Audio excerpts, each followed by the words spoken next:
Hello বন্ধুরা, সবাইকে জানাই শুভ সকাল। সবাই কেমন আছো? আশা করি সবাই খুব ভালো আছো। আজকে তোমাদের সামনে আরেকটা নতুন রেসিপি নিয়ে আমি হাজির হলাম।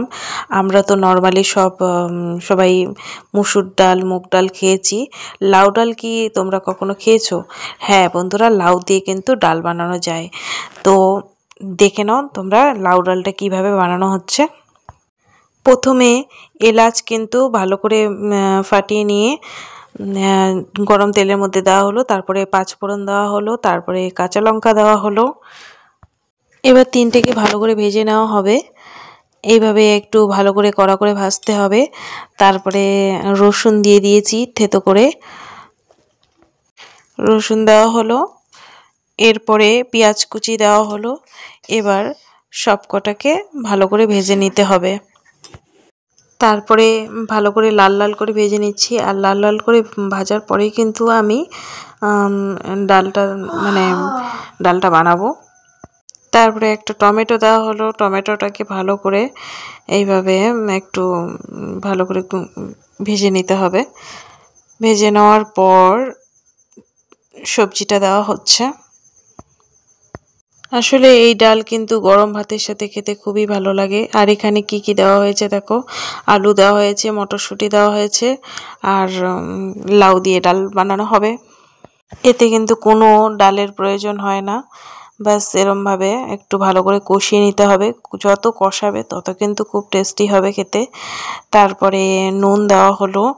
নুন দেওয়ার পর হলুদ দিতে হবে, আর জিরে গুঁড়ো দিতে হবে। দেওয়ার পরে একটু ভালো করে কষিয়ে নিতে হবে। আমরা যে কোনো তরকারি রান্না করি না কেন, আমাদের কিন্তু কষানোর ওপরেই কিন্তু তরকারির টেস্টটা নির্ভর করে। তাই যে কোনো সবজি যত পরিমাণে কষানো হয় তত কিন্তু টেস্টি লাগে খেতে। তাই সমস্ত কিছু উপকরণ দিয়ে আমাদেরকে ভালো করে আগে একটু কষিয়ে নিতে হবে। আর আমি রান্নাটা উনানের মধ্যেই করছি। এরমভাবে কষাতে কষাতে তারপরে একটু ঢাকা দিতে হবে, ঢাকা দিয়ে আবার কষাতে হবে। আর এদিকে আদা থেতো করে নেওয়া হচ্ছে, মানে আদাটা বেটে নেওয়া হচ্ছে।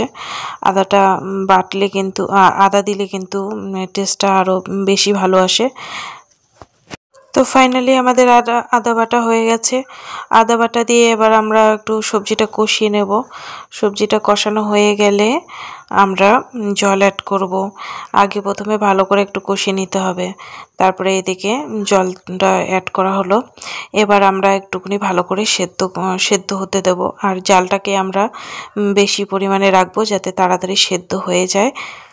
সেদ্ধ হওয়ার পর এবার লাকড়ি দিয়ে ভালো করে ঘেঁটে নেওয়া হচ্ছে। আর খুব সুন্দরভাবে সব কিছু সিদ্ধ হয়ে গেছে। আর বন্ধুরা, আমার ভিডিও যদি ভালো লেগে থাকে লাইক সাবস্ক্রাইব অবশ্যই করো।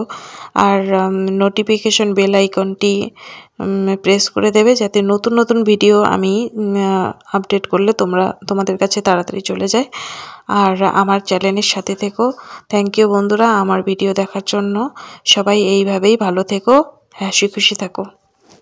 By, tata.